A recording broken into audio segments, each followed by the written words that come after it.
मैं चाहता हूं परिवार एक हो, लेकिन इसके लिए जो शुरुआत है परिवार के जो बड़े हैं उन्हीं को करनी पड़ेगी। कार्यकारिणी में झारखंड में चुनाव लड़ने पर भी चर्चा हुई। हमारे संस्थापक स्वर्गीय रामविलास पासवान जी भी पार्टी का दायरा झारखंड में बढ़ाना चाहते थे। ऐसे में स्थिति सही होने पर हम लोग भी पार्टी में एक रोड मैप बना कर के आगे के लिए दायरा बढ़ाने के लिए रणनीति पे काम कर रहे हैं। प्रदेश अध्यक्ष जी के दायरे में इस सवाल को दिया गया है कि आप कार्यकर्ताओं से बात करके बताएं कि पार्टी आप ये चुनाव जो है गठबंधन में लड़ना चाहेंगे या आप अकेले लड़ना चाहेंगे।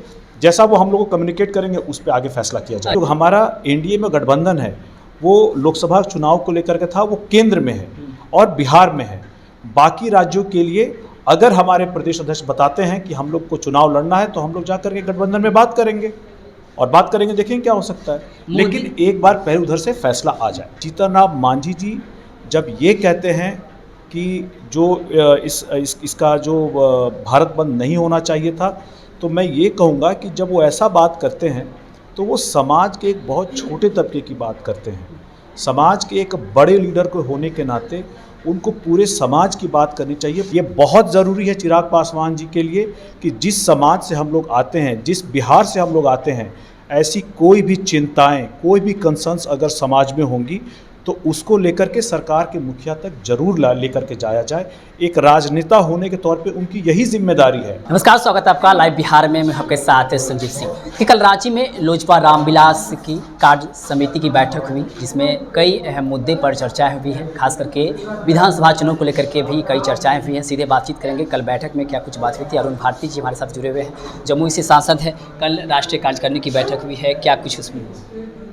देखिए 2019 में चिराग पासवान जी, आदरणीय चिराग पासवान जी पार्टी के राष्ट्रीय अध्यक्ष चुने गए थे और 5 साल का उनका कार्यकाल राष्ट्रीय अध्यक्ष के तौर पे पूरा हो रहा था। उनका चुनाव होना था, इसीलिए राष्ट्रीय कार्यकारिणी की बैठक रांची में रखी गई कि वहाँ पे इनका चुनाव भी हो जाएगा राष्ट्रीय अध्यक्ष के तौर पर। और इसके अलावा कुछ जो पीछे अभी पूर्व में कुछ जो फैसले थे उसको भी एक प्रस्ताव बना करके हम कार्यकारिणी में पास करेंगे। खबरें आ रही हैं कि 28 सीट पर आप लोग दवा ठोक रहे हैं, तैयारी कर रहे हैं, कितनी सच्चाई है? कुछ सीट ऐसे भी हैं जिसमें जो बीजेपी जहाँ से चुनाव लड़ना चाह रही है। कार्यकारिणी में झारखंड में चुनाव लड़ने पर भी चर्चा हुई। हमारे संस्थापक स्वर्गीय रामविलास पासवान जी भी पार्टी का दायरा झारखंड में बढ़ाना चाहते थे।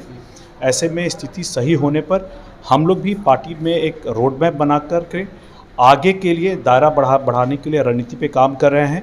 झारखंड में भी चुनाव लड़ना उसी रणनीति का एक पार्ट है। हम लोग भी चाहते हैं, हमारी पार्टी भी चाहती है, हमारा लोकल जो यूनिट है वो भी चाहता है कि झारखंड में होने वाले चुनाव में हम लोग भी लड़ें। और ये प्रदेश अध्यक्ष जी के दायरे में इस सवाल को दिया गया है कि आप कार्यकर्ताओं से बात करके बताएं कि पार्टी आप ये चुनाव जो है गठबंधन में लड़ना चाहेंगे या आप अकेले लड़ना चाहेंगे। जैसा वो हम लोग को कम्युनिकेट करेंगे उस पर आगे फैसला किया जाएगा। चिराग पासवान जी ने कहा है कि जहां हमारी पार्टी पहले से ज़्यादा मजबूत अब हुई है, वहां पर हम अकेले चुनाव लड़ने के लिए स्वतंत्र हैं। इसके क्या मायने निकाले जाए? देखिए, जैसा मैंने आपको पहले बताया, हम लोग अब पार्टी का एक रोड मैप लेके चल रहे हैं। हम लोग भी चाहते हैं कि हमारी पार्टी एक राष्ट्रीय पार्टी बने। ऐसे में ज़रूरी ये है कि अलग अलग चुनावों में हम भी आगे जाएं, जा कर के वहाँ चुनाव लड़ें, अपनी पार्टी का दायरा बड़ा करें। इसी सिलसिले में झारखंड में या जहाँ भी अन्य राज्यों में चुनाव होने वाले हैं, वहाँ पे राष्ट्रीय कार्यकारिणी में चर्चा करके प्रदेश अध्यक्ष जो वहाँ के हैं उनको ये अधिकार दिया गया है कि आप अपने कार्यकर्ताओं से वहाँ जनता से बात करें।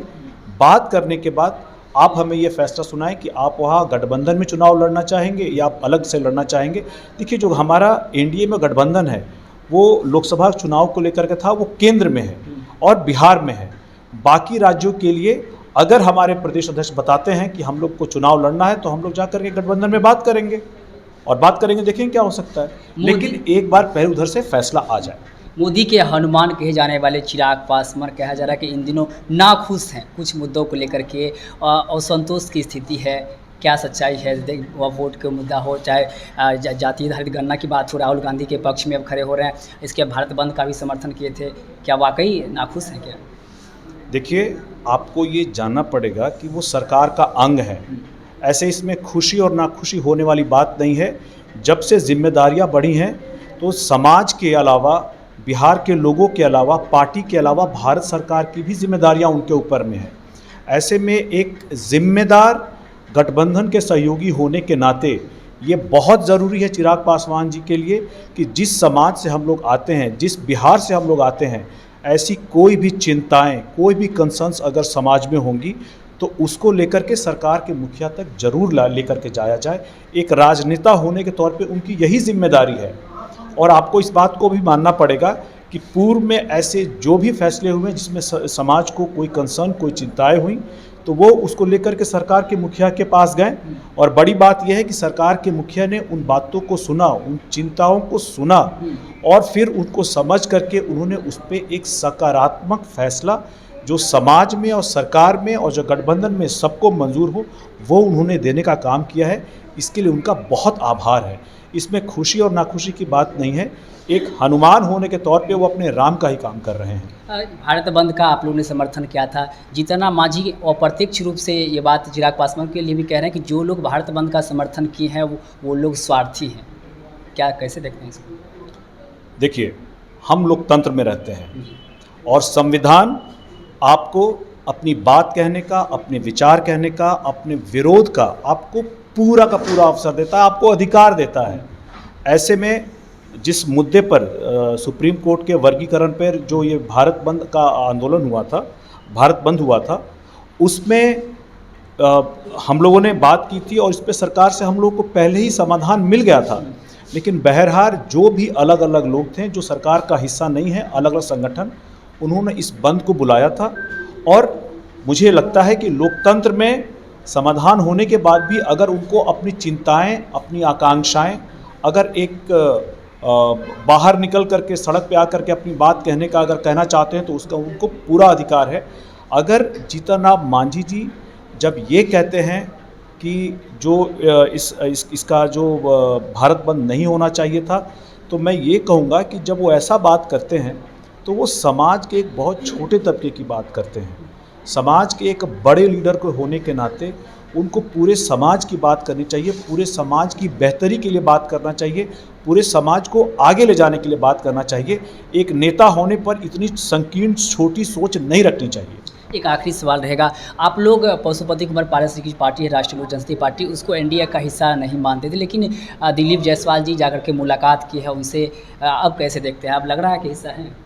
देखिए, इस मामले में हमारे राष्ट्रीय अध्यक्ष जी, हमारी पार्टी का नेतागण, हम सभी लोगों ने अपना पक्ष बहुत क्लियर तरीके से आप लोगों के सामने रख दिया है। मेरा आपसे आग्रह रहेगा कि इस बाबत जो एनडीए के बड़े नेतागण हैं, आप उनसे जाकर के ये सवाल करें। और फिलहाल मेरा ये कहना रहेगा कि कोई भी किसी से मिलने के लिए स्वतंत्र है। वो मिलने का बहुत अच्छी बात है, कोई भी किसी से मिलने के लिए स्वतंत्र है, इसमें बड़ी बात क्या है? आप चाहते हैं परिवार फिर से एक हो जाए? मैं चाहता हूँ परिवार एक हो, लेकिन इसके लिए जो शुरुआत है परिवार के जो बड़े हैं उन्हीं को करनी पड़ेगी।